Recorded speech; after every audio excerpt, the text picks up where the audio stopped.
Good morning. Unique शिक्षण संस्थान में 11th क्लास के जो पॉलिटिकल के बच्चे हैं, राजनीति विज्ञान के, उनका स्वागत है। और कल हम चर्चा कर रहे थे भारतीय संविधान में उल्लेखित जो भारतीय नागरिकों को प्रदान किए गए मौलिक अधिकार हैं उनके बारे में, जिसके अंतर्गत हमने मौलिक अधिकारों का अर्थ समझा और मौलिक अधिकारों का महत्व के बारे में जाना। फिर भारतीय संविधान में कौन कौन से जो मौलिक अधिकार प्रदान किए गए उनके बारे में चर्चा की। उसी के अंतर्गत हमने समानता के अधिकार के बारे में जानकारी प्राप्त की और समानता के बाद में हमने स्वतंत्रता के अधिकार के बारे में जानकारी प्राप्त की कि समानता का अधिकार है वो अनुच्छेद 14 से लेकर के 18 तक है और उसके बाद में जो स्वतंत्रता का अधिकार है 19 से लेकर के 22 तक के अधिकारों के बारे में हमने जानकारी प्राप्त की। आज हम चर्चा करेंगे जो अगला अधिकार है, तीसरा अधिकार है भारतीय संविधान के मौलिक अधिकारों के अंतर्गत, वो है शोषण के विरुद्ध अधिकार।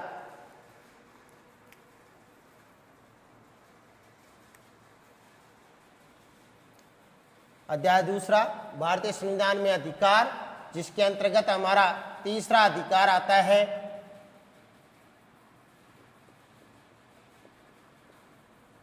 शोषण के विरुद्ध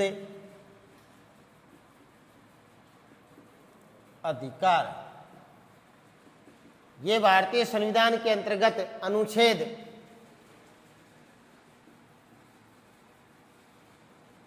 23 से 24 तक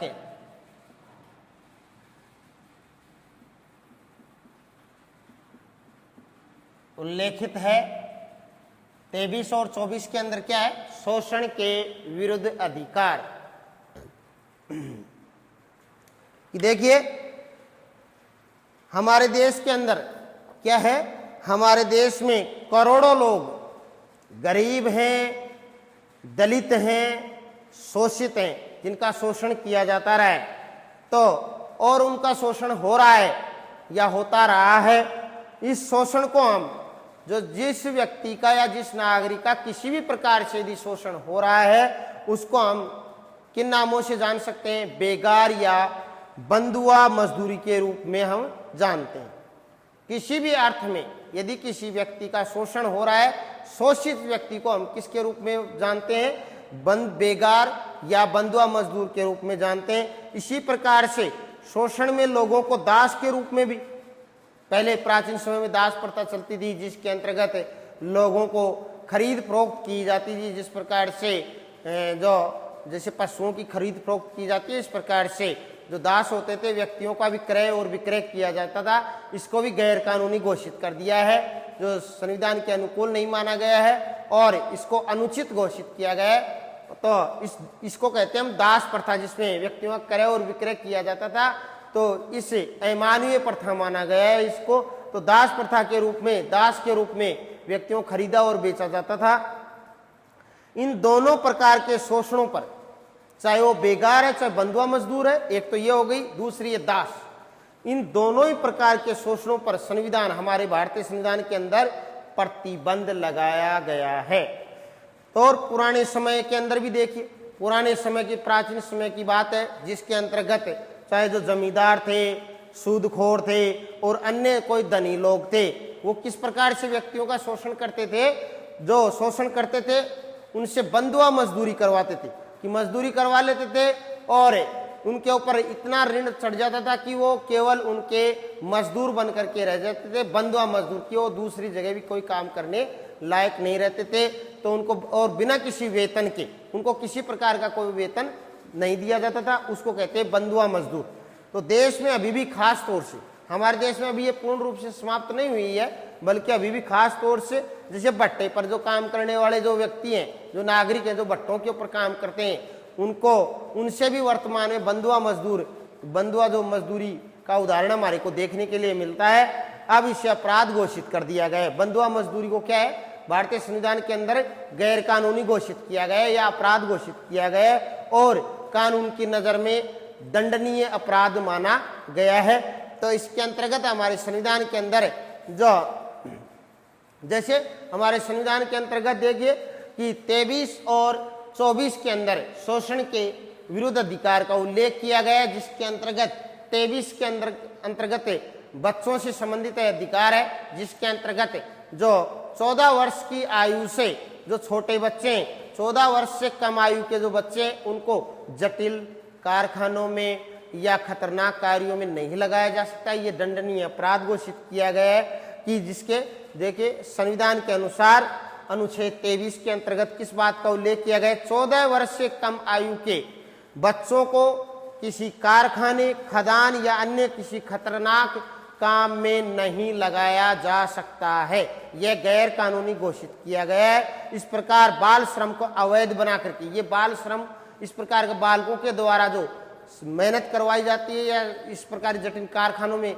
काम में लिया जाता है बालकों को जो 14 वर्ष से कम उम्र के हैं, इस प्रकार से इनको अवैध दंडनीय अपराध या अवैध घोषित किया गया है भारतीय संविधान के अंदर। इस प्रकार बाल श्रम को अवैध बनाकर बच्चों के लिए शिक्षा का अधिकार बनाया गया है। तो बच्चों को जो भी श्रम को अवैध घोषित करके और शिक्षा को बच्चों का मौलिक अधिकार, शिक्षा है उसको बच्चों का मौलिक अधिकार बनाया गया है। जो हमने चर्चा की थी अभी, अनुच्छेद 21 क के अंदर शिक्षा को किसका अधिकार बनाया गया है, 21 क में इसके अंतर्गत शिक्षा को मौलिक अधिकारों की सूची में या श्रेणी में शामिल कर दिया गया है। तो शिक्षा को बच्चों का मौलिक अधिकार बना करके और शोषण के विरुद्ध संवैधानिक अधिकारों को अर्थपूर्ण बनाया गया है।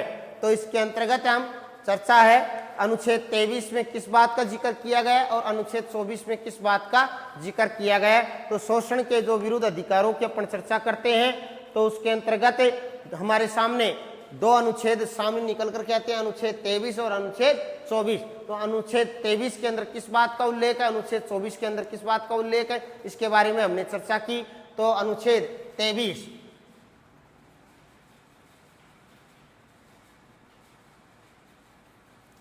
अनुच्छेद 23 के अंतर्गत जिस बात का उल्लेख किया गया है, मानव के दुर्व्यापार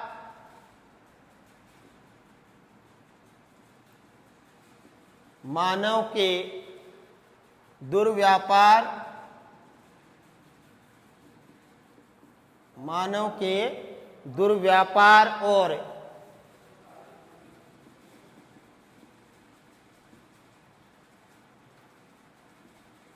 दुर्व्यापार और बंधुआ मजदूरी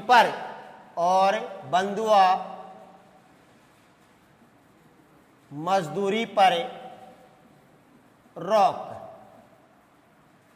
इस अनुच्छेद के अंतर्गत मानव का क्रय और विक्रय नहीं किया जा सकता। अनुच्छेद 23 के अंतर्गत इसको और साथ ही बंधुआ मजदूरी के ऊपर रोक लगाई गई है। इसको गैर कानूनी घोषित किया गया, दंडनीय अपराध माना गया कि मनुष्य का न किसी प्रकार का खरीद फरोख्त होगी, क्रय विक्रय नहीं किया जा सकता है और न ही उनसे बंधुआ मजदूरी के तौर पर कोई कार्य करवाया जा सकता है। इसके ऊपर पूर्णतः रोक लगाई गई है जिससे व्यक्तियों का शोषण नहीं हो सके। इसी कारण से हम इसको शोषण के विरुद्ध अधिकार कहते हैं, क्योंकि शोषण, जिस व्यक्ति का शोषण हो रहा है उसको बंधुआ मजदूर भी कहा जा सकता है या प्राचीन समय में दास के रूप में माना जाता था। तो उसके लिए भारतीय संविधान के अंदर अनुच्छेद 23 के अंदर जो व्यवस्था की है कि मनुष्य के क्रय और विक्रय के ऊपर रोक लगाई गई है और बंधुआ मजदूरी के ऊपर भी रोक लगाई गई बंधुआ मजदूरी के ऊपर भी रोक लगाई गई है।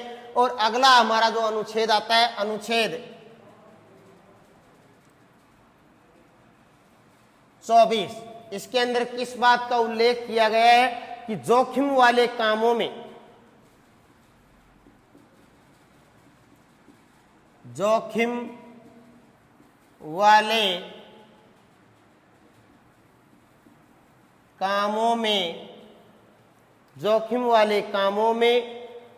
14 वर्ष से कम उम्र के जोखिम वाले कामों में 14 वर्ष से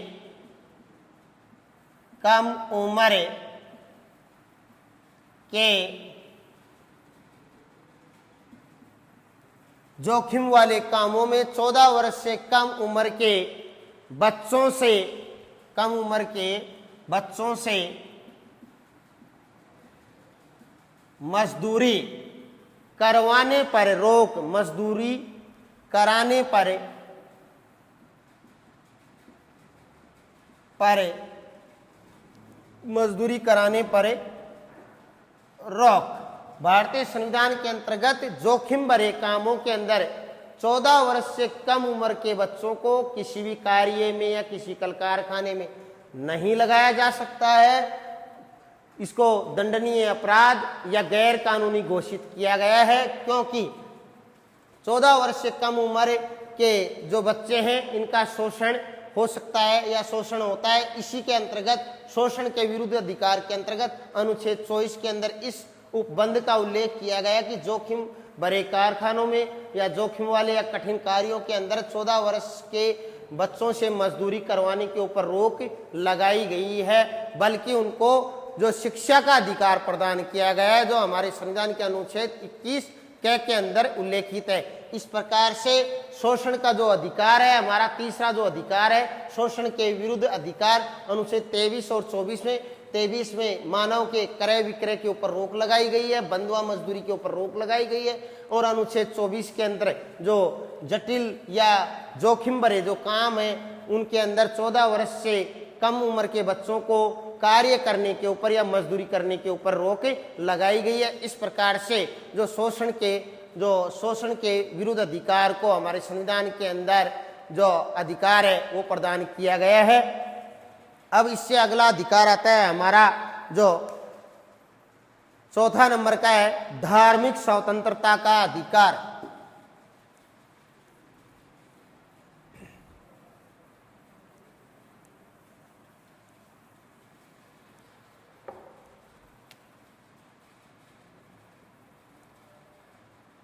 धार्मिक स्वतंत्रता का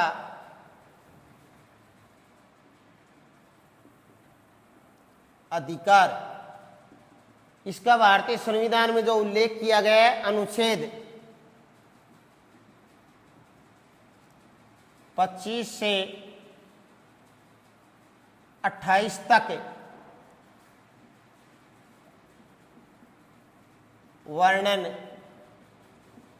किया गया है। अनुच्छेद 25 से 28 तक जो अनुच्छेद है वो धार्मिक स्वतंत्रता के अधिकार से संबंधित है।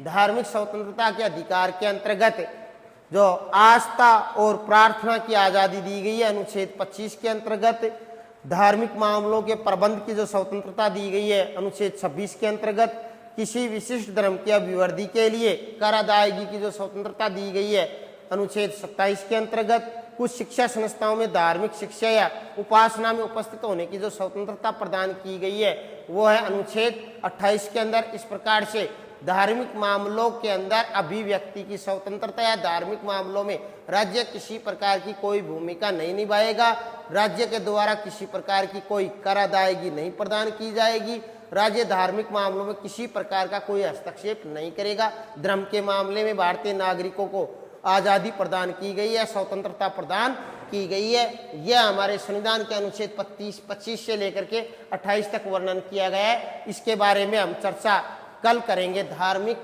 स्वतंत्रता के अधिकार के बारे में।